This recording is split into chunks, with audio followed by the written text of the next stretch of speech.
Hey, Booktube! It's time to wrap up the Booktubeathon. I got my ticket for the long way round.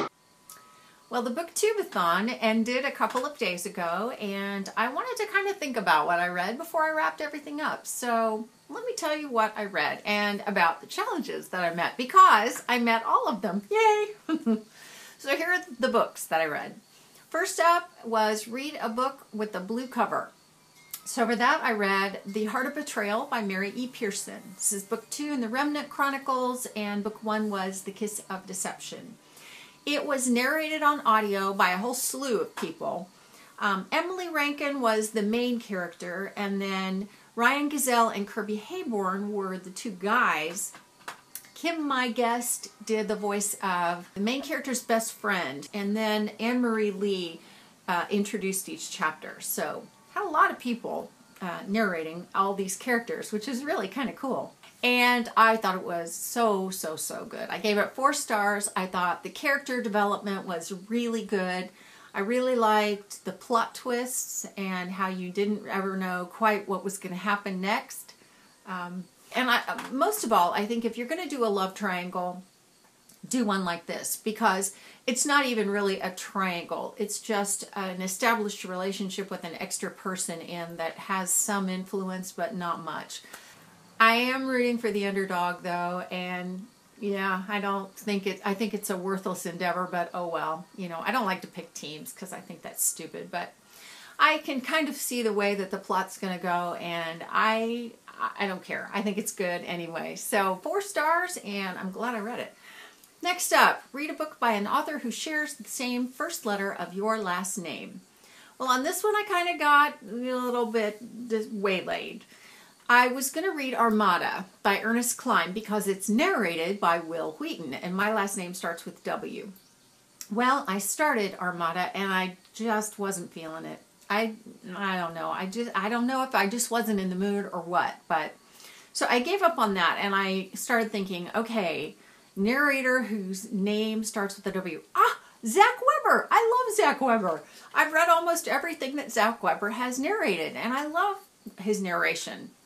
So what else can I listen to? So I found a series that he narrated with Emma Galvin called A Shade of Vampire. This is by Bella Forrest.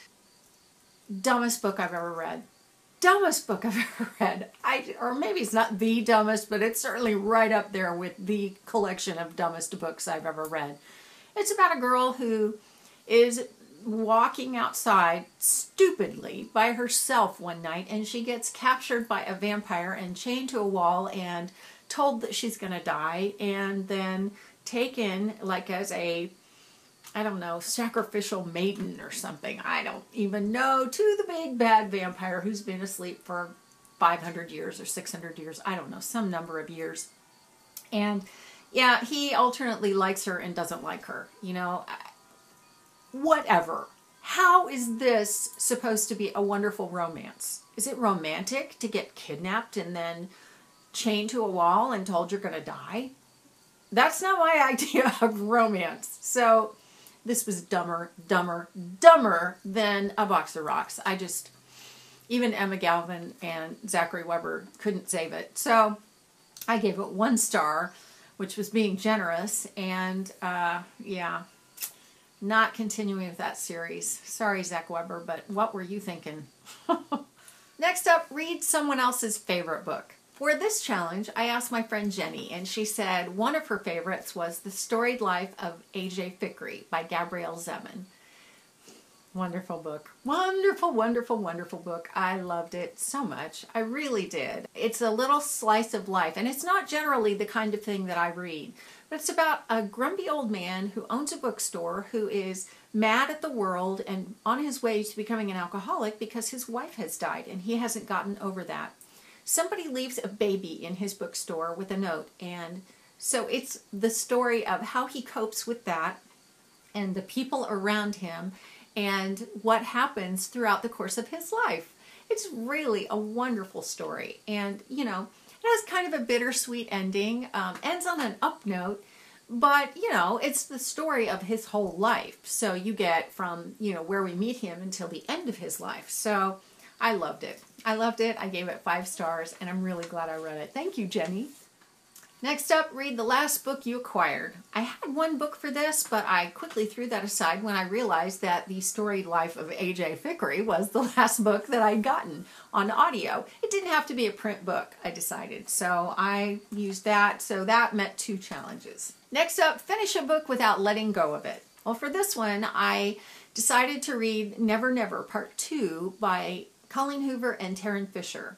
This is a series of novellas that they're writing together. It's one story, but it's being told in 3 parts. And I had been putting off reading part 2 because I had heard there would be a part 3 and inevitably there would be a cliffhanger, which there was.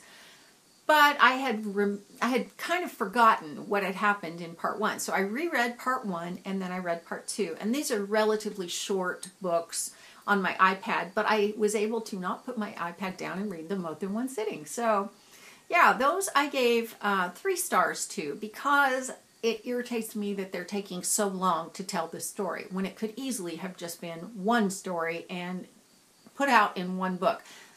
Some friends have said that there are contractual obligations that Colleen Hoover has with her publisher that prevent her from being able to write it as one book with Taryn Fisher. So I still think they could have done it in 2 installments. I don't know why it has to be 3, but whatever. I feel a little manipulated actually as a reader, but okay, whatever. It's a decent story and I'll probably read the 3rd one. Then read a book that you really want to read. Well, for me, this was This Same Earth by Elizabeth Hunter. It's book 2 in the Elemental Mysteries series.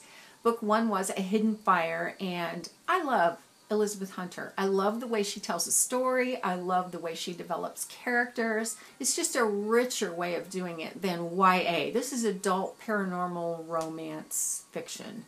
Although it doesn't play out like I think a lot of adult paranormal romance does. It's not chick lit. It's just good storytelling. I really like it. Now this series is about vampires, which kind of threw me because I have never read Twilight, have no desire to read Twilight. Vampires in general just seem so cliche to me. But these are really interesting ones. They're really good. Elizabeth Hunter wrote them, and so that's all I need to know. And so I read This Same Earth, absolutely loved it. I'm on book 3 right now. It's narrated on audio by Dina Perlman, who I didn't love, but after I sped her up to about 1.25 the speed, I really like her a lot better. Yeah, it's one of those cases where if you're not getting along with the narrator all that well, then when you speed them up, then they're better. So this works well in that case. So I ended up reading 7 books. They were The Heart of Betrayal, The Storied Life of A.J. Fikry, Never Never Part 1, Never Never Part 2, This Same Earth, A Shade of Vampire, and then I also threw in one more romance that was randomly on my iPad, and that was called Sweet Thing by Renee Carlino. I had read another book by Renee Carlino and I really liked it. This one, not so much. This was a story of a girl whose father had just died. So she inherits her dad's kind of bar slash coffee shop in New York City, and then she meets a musician and she has a back and forth kind of relationship with him. And so it's basically the story of their romance. I just didn't think it was as good as the other book. I got really the sense of the tone of Renee Carlino's books, and I think probably she's going to be hit or miss with me. But anyway, so that was my 7th book. So, yay! Completed all the challenges. I was really happy with that, and I was really happy with most of the books that I read, too. So, I'll definitely do it again next year. It's always a good experience. It's a good, fun way to challenge myself to read a little bit more or maybe a little outside my comfort zone than I normally would. So anyway, that's it for now for today. I will be back tomorrow and I will see you then. So thanks for watching. You're gonna miss me when I'm gone. You're gonna miss me by my walk. You're gonna miss me by my talk. Oh, you're gonna miss me when I'm gone.